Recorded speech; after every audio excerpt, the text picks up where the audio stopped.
नमस्कार। आज हम एक ऐसे नाम की कहानी में उतर रहे हैं जो जुर्म की दुनिया से बहुत गहराई से जुड़ा है। अबू सालेम। हाँ, एक ऐसा नाम जिसने कई दशकों तक सुर्खियां बटोरी। हमारे पास जो जानकारी है वो उसकी जीवनी और जो उसके आपराधिक रिकॉर्ड्स हैं उन पर आधारित है। और हमारा मकसद ही ये समझना कि कैसे उत्तर प्रदेश के आजमगढ़ जिले का एक लड़का, सराय मीर गांव का। हाँ, सराय मीर का लड़का, मुंबई अंडरवर्ल्ड का इतना बड़ा नाम बन गया। खास तौर पर 1993 के धमाके और बॉलीवुड में जो उसने दहशत फैलाई उसके संदर्भ में। तो चलिए इस सफर को थोड़ा समझने की कोशिश करते हैं। बिल्कुल। और ये कहानी सिर्फ उसके अपराधों की लिस्ट नहीं है। ये भी दिखाती है कि कैसे छोटे शहरों से लोग आते हैं मुंबई जैसे शहर में और कैसे अपराध की दुनिया में अपनी जगह बना लेते हैं, और ये संगठित अपराध का नेटवर्क कैसे फैलता है। तो शुरुआत करते हैं उसके बिल्कुल शुरुआती दिनों से। अबू सालेम अब्दुल कय्यूम अंसारी 1968 में आजमगढ़ के सराय मीर में जन्म हुआ। परिवार सुना है आर्थिक रूप से बहुत मजबूत नहीं था। हाँ, गरीब मुस्लिम परिवार था। पिता वकील थे, लेकिन सालेम ने खुद पढ़ाई जल्दी छोड़ दी थी। और फिर 80 के दशक में जैसे बहुत से लोग करते हैं, वो भी काम की तलाश में निकला। पहले दिल्ली, फिर मुंबई पहुंचा और शुरुआत तो बहुत ही साधारण कामों से की, जैसे टैक्सी चलाना, छोटे मोटे बुकिंग एजेंट का काम। लेकिन वो दौर ऐसा था मुंबई का जहां मौके तो थे, पर अपराध की दुनिया भी साथ साथ फल फूल रही थी। और यहीं से उसका रास्ता बदला। करीब 1989 के आसपास वो दाऊद इब्राहिम की डी कंपनी के संपर्क में आया, जो उस वक्त का सबसे कुख्यात क्राइम सिंडिकेट था। हाँ, और शुरू में तो बहुत छोटे काम करता था, जैसे जमीन के कागजात देखना, प्रॉपर्टी डीलिंग में मदद करना, इस तरह के काम। लेकिन हैरानी की बात है कि वो बहुत तेजी से ऊपर चढ़ा, है ना? बहुत तेजी से। सिर्फ कागजी काम से आगे बढ़कर वो हथियार सप्लाई करने लगा, फिर सुपारी लेकर हत्याएं करवाना, फिरौती वसूलना, संगीन कामों में शामिल हो गया। और कुछ ही सालों में, खासकर बॉलीवुड और रियल एस्टेट के मामलों में, कहते हैं वो दाऊद के सबसे भरोसेमंद लोगों में से एक बन गया। सेकंड इन कमांड जैसी हैसियत। एक तरह से हाँ, कम से कम उन मामलों में। ये उसकी अपनी महत्वाकांक्षा भी दिखाता है और शायद नेटवर्क बनाने की उसकी खासियत भी। और फिर आया वो काला दिन, 1993, मुंबई बम धमाके। 250 से ज्यादा लोग मारे गए, 700 से ज्यादा घायल।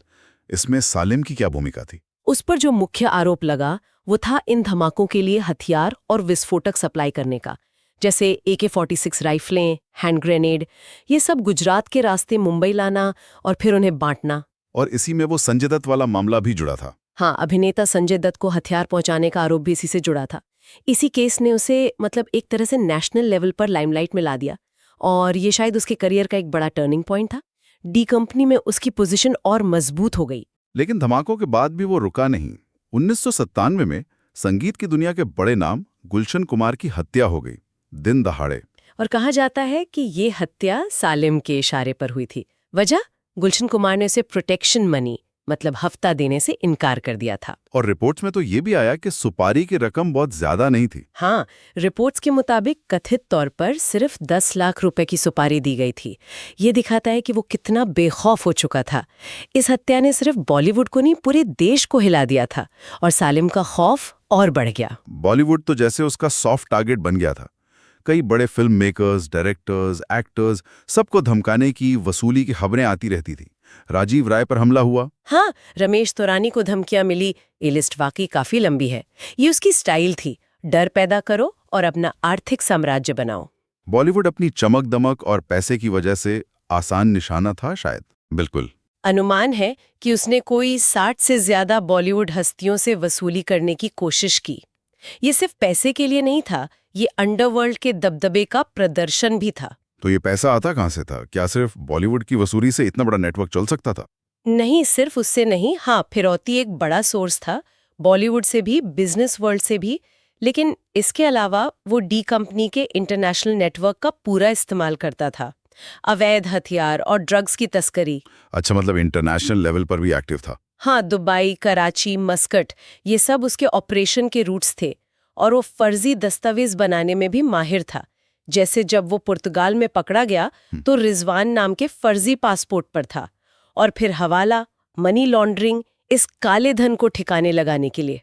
इसी दौरान उसकी जिंदगी में अभिनेत्री मोनिका बेदी की एंट्री हुई। हाँ, उन दोनों के रिश्ते की भी काफी चर्चा हुई थी। वो काफी समय तक साथ रहे और 2002 में जब पुर्तगाल में पकड़े गए तो फर्जी दस्तावेजों के मामले में दोनों साथ ही गिरफ्तार हुए थे। और यहीं से सालेम के जो भागने के दिन थे उनका अंत शुरू हुआ। बिल्कुल, एक लंबी कानूनी प्रक्रिया चली पुर्तगाल में। और फिर 2005 में उसे भारत लाया गया, प्रत्यर्पित किया गया। लेकिन एक शर्त थी उसमें, है ना? हाँ, ये बहुत महत्वपूर्ण शर्त थी। प्रत्यर्पण संधि के तहत भारत सरकार ने पुर्तगाल को ये आश्वासन दिया था कि अबू सालेम को मौत की सजा नहीं दी जाएगी, क्योंकि पुर्तगाली कानून में मृत्युदंड नहीं है। और इसी शर्त की वजह से 2017 में मुंबई की जो विशेष ताडा कोर्ट है, हाँ, ताडा कोर्ट, जो आतंकवाद से जुड़े मामलों के लिए बनी थी, उस कोर्ट ने उसे 1993 धमाकों और एक बिल्डर थे प्रदीप जैन, उनकी हत्या के मामले में आजीवन कारावास की सजा सुनाई। सही कहा।